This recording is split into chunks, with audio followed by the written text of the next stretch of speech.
چاہے تمام خفیہ ادارے ہوں، سیاستدان ہوں، چاہے وہ سیاسی جماعتیں ہوں، افسر شاہی ہو یا جو بھی ہو، جتنے بھی ہیں، ان سب کو ایک انگلیوں پہ نچایا جا رہا ہے صدارتی مال سے.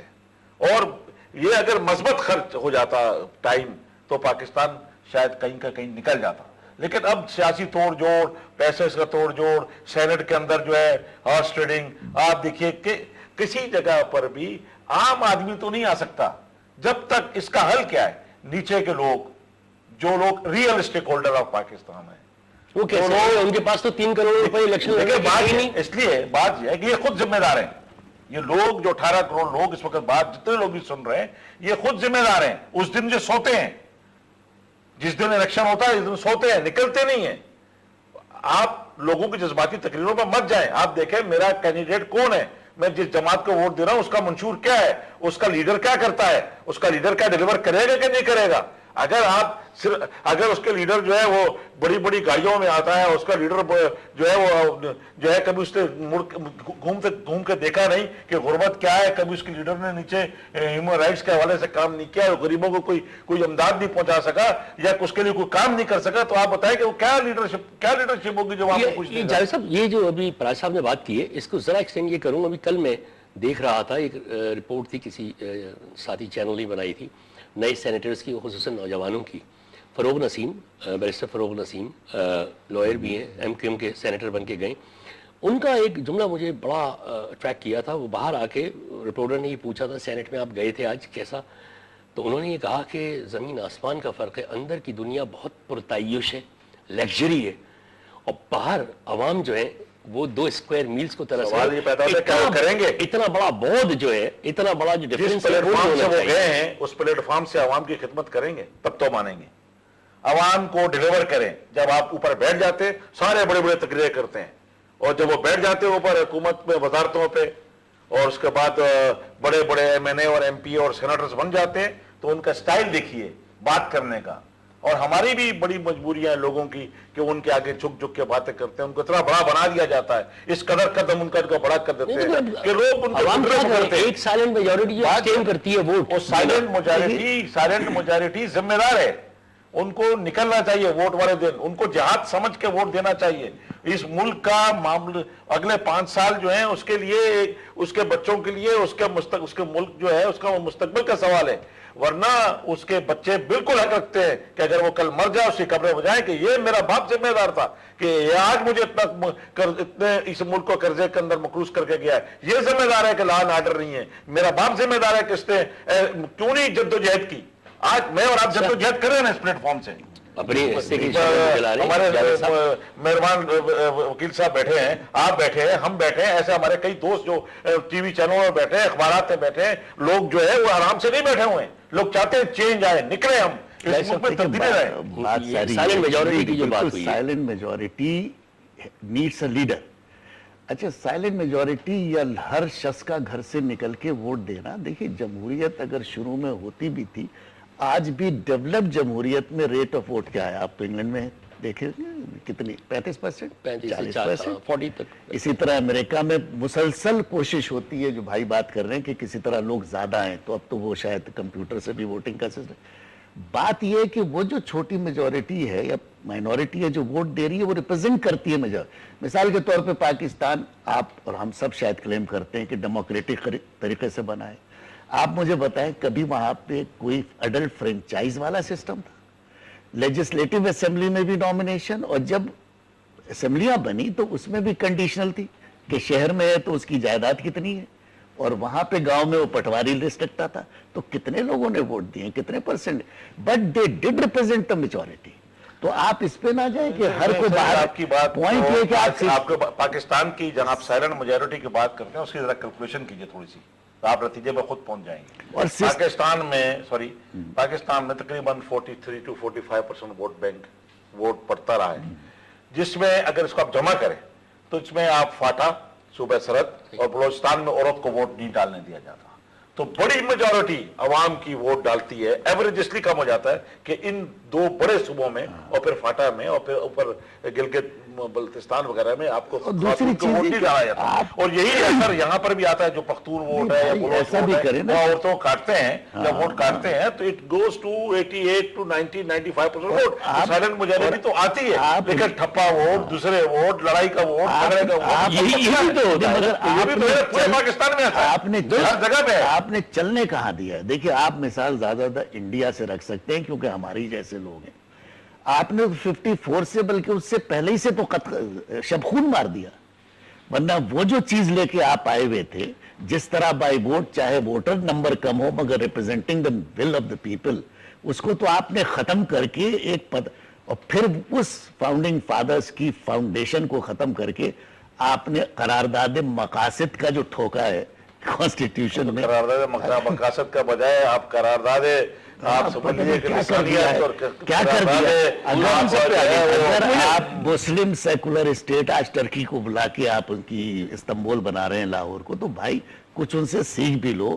مذہب کو کوئی خطرہ نہیں ہوتا، یہ صرف آپ اپنے انسٹیٹیوشن اور انڈیویجول کے اثر میں. میں ایک بات رکھوں کہ مذہب کی بنیاد پہ تو ہم نے پاکستان حاصل کیا تھا. نہیں، مذہب اسلام کے آئیڈیالوجی کے آئیڈیالوجی دیکھیں مسلمانوں کے لیے، مسلمانوں کے لیے، ایک منٹ سر، مسلمانوں کے لیے بنیاد پر یہ ملک حاصل کیا. ہندو کو میں آپ کو آج بھی کہتا ہوں، سنیے، مسلمان پنجابی نے وہاں کے مسلمان ہندو سے کہا کہ میں تمہارے ساتھ نہیں رہ سکتا کیونکہ تمہارا کلچر علیحدہ ہے. اردو بولنے والے مسلمان نے اردو بولنے والے ہندو سے کہا کہ میں تمہارے ساتھ نہیں رہ سکتا. اسی طرح بنگالی بولنے والے مسلمان نے بنگالی بولنے والے ہندو سے کہا، پٹھان نے. اسی طرح پنجابی بولنے والے ہندو نے مسلمان نے اس سے کہا کہ میں تمہارے ساتھ نہیں رہ سکتا. اٹ مینس کہ آئیڈیالوجی کے بیس پر لیکن یہاں ہم بڑھ گئے. نہیں، یہاں بڑھ گئے، بٹنا تھا. اچھا آپ چھوٹی سی بریک لینی ہے سر، ایک چھوٹی سی بریک لینی ہے کیونکہ بحث جو ہے وہ دوسری طرف چلی گئی، لیکن اس کو تھوڑا سا کنکلوڈ ضرور کریں گے. چھوٹے سے بریک کا وہ کر لوں. خواتین حضرات، یہ دلچسپ گفتگو جاری ہے، کہیں جاکیے گا مت. ایک چھوٹے سے بریک کے بعد آ رہا ہوں.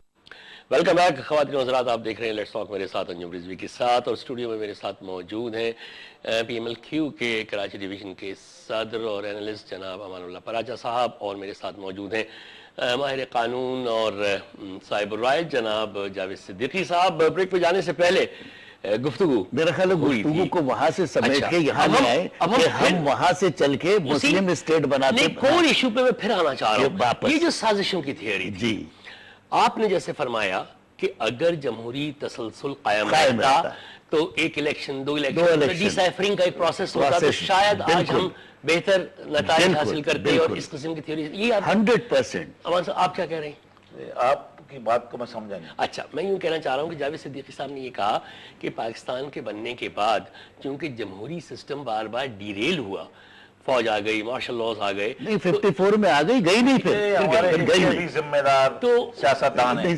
انہوں نے ہی جب فوج نہیں ہوتی اور وہ مخالفت میں بیٹھے ہوتے ہیں، حزب اختلاف میں بیٹھے ہوتے ہیں، تو پھر وہ فوج کو بلاتے ہیں. اس قسم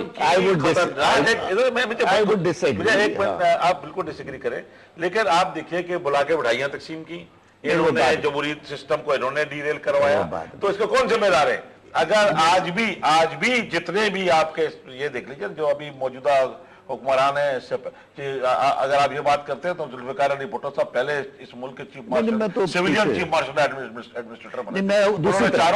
چاروں گورنروں کو مارشل میں دوسری طرف سے بنایا تھا. تو آپ دیکھیے نا کتنا لیوش تھا کہ سویلین اتھارٹیز بھی مارشل ایڈمنسٹریٹر. تو دیکھیے ایسا نہیں ہونا چاہیے، دستور میں نہیں ہے پاکستان کے الیکٹڈ آدمی جو ہے وہ مارشل ایڈمنسٹریٹر بن جائے. تو وہ صحیح بات ہے، وہ تو بہت تسلسل آگے آ گیا. اب اگر آپ اسی بات کو دوسری طرح سے ڈیویشن ہمارا کدھر چلا گیا؟ ہم ڈیویٹ کیوں ہوئے؟ ہم ڈیویٹ اس لیے ہو گئے کہ ہمیں بار بار ڈیریل ہونے سے سزا بھگتنا پڑی. پاکستان بھی ٹوٹا، اس کے بعد جو پاکستان کے اندر یہ جو افراتفری ہے وہ ہمارے ساتھ کے ملک میں جمہوریت قائم و دائم ہے. اور آپ دیکھیے اس وقت اب کیا کیا جمہوریت نے اس وقت، اس 4-5 سال میں جمہوریت. جب دیکھیے ایک چیز دیکھیے میں بتاتا ہوں، ایک چیز تو یہ کلیئر کر دوں کہ اگر پولیٹیشین یا ڈیموکریٹک گورننس از ورسٹ اور بیڈ، آپ فار گاڈ سیک جمہوریت کو گالی نہ دیں، بیکاز جمہوریت از اے کانسیپٹ آف گورننس، کہیں اچھی کہیں بری، ورنہ ڈکٹیٹرشپ کہیں گے لوگوں کو. آپ ہوتا ہے اگر یہی جمہوریت ہے جس میں عوام کو کھانا نہ ملے، یہی جمہوریت ہے کہ اس کے موبائل چھل جائیں، یہی جمہوریت ہے کہ ایک جو آدمی جو میرٹ پہ نہ ہو اس کو ٹاپ کی نوکری مل جائے، یہی جمہوریت ہے کہ جو ہے اس کو جو 11 سال یاد کہتا ہوں کہ ایسی جمہوریت کے عوام کو، جو غریب آدمی ہے، جو متوسط طبقہ ہے، اس کی میرٹ کو بالائے طاق رکھ کے ایک بڑے آدمی کی، بڑے سیاستدان کی، ایک گورنر کی، ایک وزیر اعلیٰ کی، ایک پرائم منسٹر کی، بیٹی کو داخلہ مل جائے، بیٹوں کو داخلہ مل جائے، آپ کی نوکریاں مل جائیں، اور وہ کہاں گے؟ آج لوگ مارے پھر رہے ہیں، قسم خدا کی آپ یقین کیجئے، نوکریاں پہلے ہو جاتی ہیں اور بعد میں اخباروں میں دیا جاتا ہے۔ یہ کیا زمانے میں بھی ہوا، ہمیشہ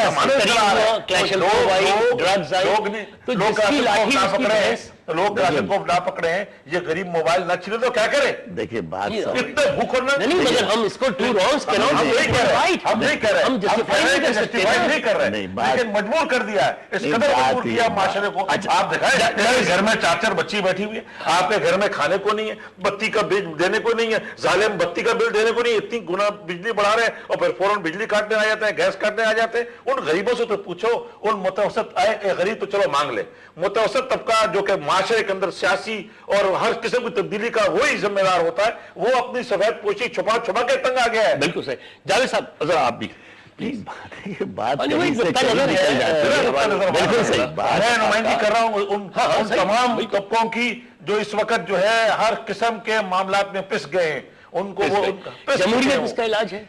جمہوریت کے علاوہ کوئی علاج نہیں ہے، کیونکہ بات ساری یہ ہے کہ جمہوریت اگر فیل ہو رہی ہے تو اس کا یہ مطلب، دیکھیے اگر فوجی اور کمپنی بہادر اپنی فوج ابھی برٹش آرمی نہیں ہے تو ان حالات میں وہ جرنل لے لیتا کہ یہ تو بہت خراب ہے۔ دیکھیں نا، اب تو فوج نہیں ہے نا، آپ کی ابھی تو صاحب 64 ابھی بھی ہے، 64 سال کے بعد آپ میں واحد ملک دکھا ہے جس میں آپ یقین کریں کہ ہمارے سیاستدان وہ کام کر رہے ہیں اور بہت سارے لوگ فوجیوں کو گالی دے رہے ہیں، فوج کو گالی، تو پھر دشمن بھی تو یہی کرتا ہے نا، فوج کو گالی کون دے رہا ہے؟